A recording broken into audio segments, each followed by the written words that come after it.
Hi everybody. I'm Peromiss, and I'm gonna go ahead and read to you every.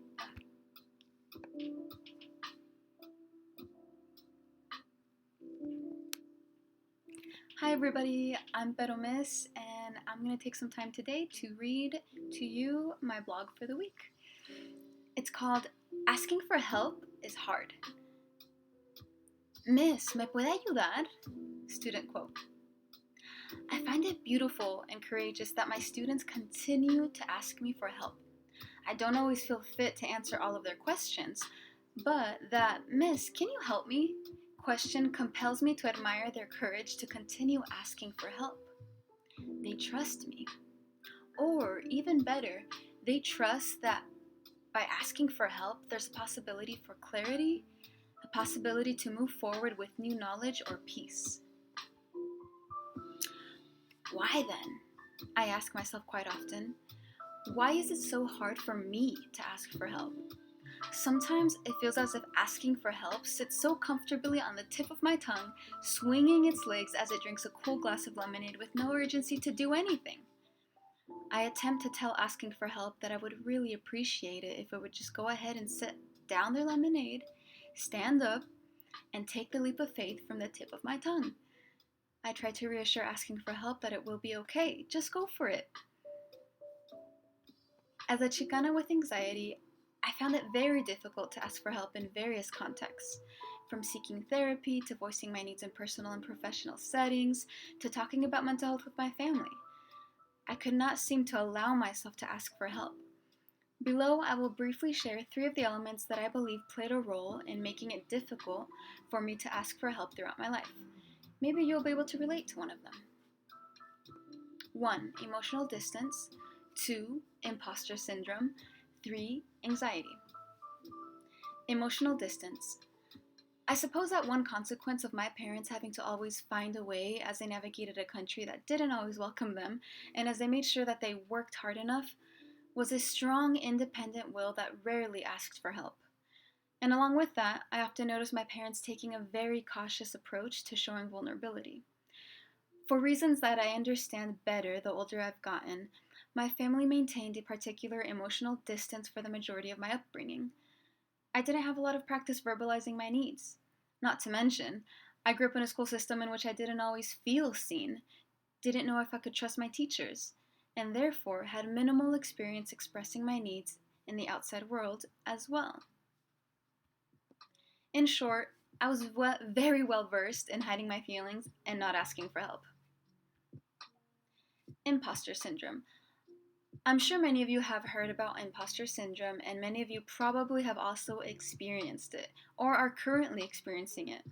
Here's a visual from Chris Winley that spoke to me and helps explain imposter syndrome in the case that you haven't heard of it or need a refresher.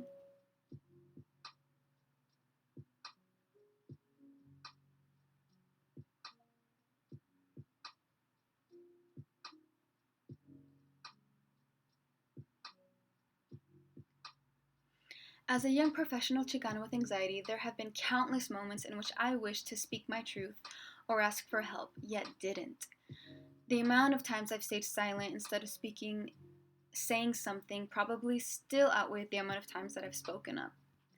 My way of communicating to the world was oftentimes through being a relentless high achiever and perfectionist. You know those horrible mental math quizzes in elementary school? I used to blow everyone out of the water on those, and I loved it. It was my way of saying to the world, see, I'm smart enough. And that experience can be mirrored in so many instances within my professional life. Similarly, striving for perfection in everything that I do and being terrified to make mistakes became my way of proving that I was good enough and didn't need to bother trusting anyone or asking for help. I medicated myself with high achievement and perfection in order to suppress the constant fear I had that everyone in my professional life would realize that I was actually a fraud. Y'all, to this day, I still struggle sometimes to enter my professional space, believing that I am meant to be there. Does anyone else experience that? Anxiety. My life companion that I didn't ask for. Anxiety.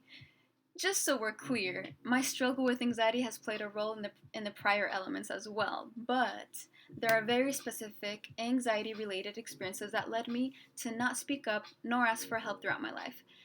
I'll share briefly what I mean. No one actually cares. Everyone is out to get me. No one will understand. I'm an embarrassment. I am weak. I wasn't good enough. Do any of these thoughts sound familiar? Anxiety has given me the unwanted opportunity to explore my negative and harmful self talk throughout my life, and most of the times they weren't thoughts that I could just push out. They lived with me in my head, and I manifested that view of myself into my everyday living. How does this self talk relate to not being able to ask for help? Well, most of my self talk pretty much convinced me that I was alone, that either I couldn't be helped, others wouldn't want to, or that nobody would understand it, and I'd just be disappointed in the end. I absolutely still struggle with these thoughts. Each day I have to realign my thinking so that my anxiety does not become my main tour guide as I step into what each new day brings. Here are a few things that have helped me speak up or ask for help despite those elements that trained me to do otherwise. 1. Seek a good, fitting therapist. 2. Write down affirmations when you are doubting whether you deserve to be where you are. 3. Welcome in the discomfort of speaking up or asking for help. I could elaborate on each of those, so stay tuned for future entries, but for now, I will leave you with this thought. You are enough. You are enough. And it's okay to ask for help. Mindfully writing, Peromiss.